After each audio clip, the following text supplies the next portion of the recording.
வரம் தந்து நல்லாட்சிக்கான வரம் தந்த நம் முதல்வரையாவை என் சிரம் தாழ்ந்தி வணங்குகின்றேன். உலங்கவர் ஓவியமே, உற்சாக காவியமே, ஓடை நறுமலரே, ஒளியுமிழ் புதுநிலவே, அன்பே அழகே அழகே உயிரே, இன்பமே இனிய தென்றலே, பனியே கனியே, மதகதனனியே, மாணிக்க சுடரே, மன்மத விளக்கே, என்றெல்லாம் தமிழை போற்றினாலும் தமிழை தமிழே என்று கூறுவதுதான் பெருமை என்று அழகாக கூறுவார் நம் முதல்வர்.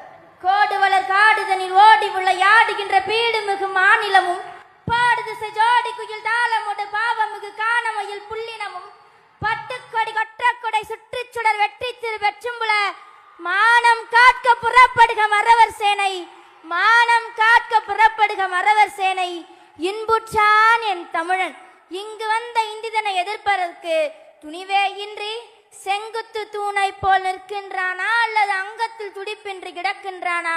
ஐயோ பாவம், அவனுக்கு சங்கத்தில் பாட்டு எழுதி அரங்கேற்றுங்கள் என்று இந்தியை எதிர்த்து தமிழ் மொழியை அரியண ஏற்றியது நம் திராவிட மாடல் ஆட்சிதானே. தடியூன்றி நடக்கின்ற பெரியாரும் இல்லை, தமிழூன்றி நடக்கின்ற கலைஞரும் இல்லை, கொடியேற்றி இந்த கழகத்தை தொடங்கி வைத்த பேரறிஞர் அண்ணாவும் இல்லை. இப்படி இந்த படிக்கட்டுகளை அமைத்திட்ட எந்த தலைவர்களும் பக்கத்தில் இல்லை என்றாலும் இந்த 3 வெடிமருந்தையும் தன் மூளைக்குள்ளே தாங்கிக் கொண்டு தமிழகத்தை வென்றெடுத்தார் நம்முடைய முதல்வர். அது மட்டுமல்லாமல் அன்பு உடன்பிறப்புகளே என்ற ஒற்றை காவியத்தை வைத்தார் கலைஞர் என்றால், அப்பா என்ற ஒற்றை வார்த்தையிலே வரலாற்றை படைத்தவர் நம் முதல்வர். எல்லோருக்கும் எல்லாம் கிடைக்க வேண்டும் என்பதற்காக உமிழ்நீரை கூட விழுங்குவதற்கு நேரமின்றி ஊரெல்லாம் உரையாடி உழல்பவர். வாடிய பயிரை கண்டபோதெல்லாம் வாடினேன் என்ற வள்ளலாரின் கூற்றுக்கு நீங்க பசித்த ஒரு குழந்தையின் முகத்தை கண்ட அடுத்த கணமே அவர் கொண்டு வந்த ஒரு சட்டம், அதுவே காலை உணவு திட்டம்.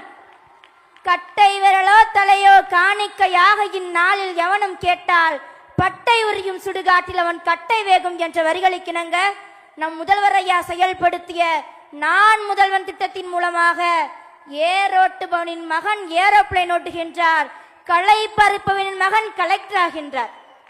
பெண்கள் விண்வெளிக்கே போனாலும் அவர்கள் போக முடியாத ஒரே இடம் கோவிலின் கருவறை.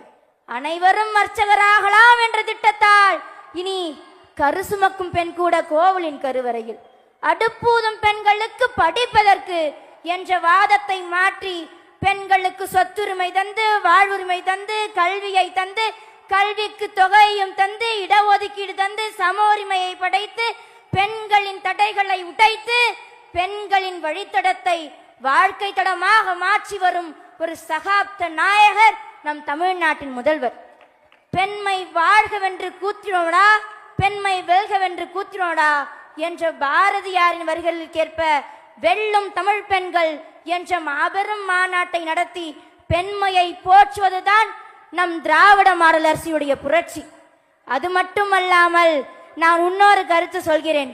அது என்னவென்றால், விதவைக்கு கைம்பெண், ஊனமுற்றவர்களுக்கு மாற்றுத்திறனாளி, 3ஆம் பாலினத்தவர்களுக்கு திருநங்கை என்று பெயரிட்ட தாய் மாணவர் கலைஞரையாவுடைய வழியில் பெண்களுக்கு இலவச பேருந்து என்று இல்லாமல் கட்டணமில்லா பயணம், பெண்களுக்கு உதவித்தொகை என்றில்லாமல் உரிமை தொகை, புதுமை பெண் திட்டம், நான் முதல்வன் திட்டம் என்று திட்டங்களின் பெயர்களில் கூட பெண்களுக்கு சுயமரியாதையை தருவது நம் திராவிட மாடல் ஆட்சிதானே.